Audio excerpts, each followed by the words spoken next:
জন্ম ও শৈশব। ইন্দিরার জন্ম ১৯ নভেম্বর ১৯১৭ সালে এলাহাবাদে। জন্মনাম ছিল ইন্দিরা প্রিয়দর্শিনী নেহেরু। তার বাবা ছিলেন জওহরলাল নেহেরু, ভারতের প্রথম প্রধানমন্ত্রী। শৈশবেই রাজনীতির প্রতি ঝোঁক ছিল তার।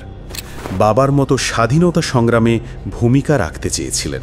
মাত্র ৫ বছর বয়সে ব্রিটিশ বিরোধী আন্দোলনে নিজের পুতুল পুড়িয়ে দিয়েছিলেন। ১২ বছর বয়সে গড়ে তুলেছিলেন বানর সেনা, ৬০,০০০ কিশোরের এক বিপ্লবী বাহিনী, যারা দেশ জুড়ে বার্তা পৌঁছে দিত। নেহেরু থেকে গান্ধী হওয়ার গল্প। ইন্দিরার পড়াশোনা শুরু হয় শান্তিনিকেতনে, যেখানে রবীন্দ্রনাথ ঠাকুর তাকে প্রিয়দর্শিনী নাম দেন। পরে ইংল্যান্ডের অক্সফোর্ডে পড়াশুনো করতে যান।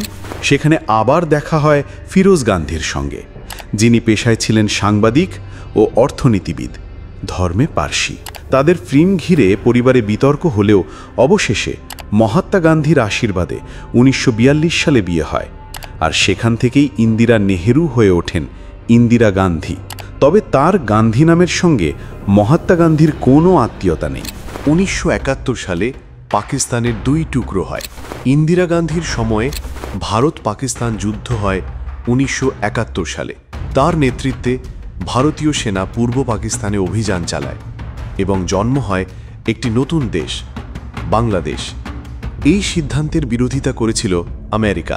প্রেসিডেন্ট নিক্সন হুমকি দিয়েছিলেন ৭ম নৌবহর পাঠানোর। তবুও ইন্দিরা গান্ধী পিছপা হননি। তিনি বলেন, আমরা যুদ্ধ চাই না, তবে আত্মসম্মান বিসর্জনও দেব না। এই যুদ্ধের পর পাকিস্তান চিরকালের মতো একটি অংশ হারায়, আর বাংলাদেশ ভারতের বন্ধু রাষ্ট্রে পরিণত হয়।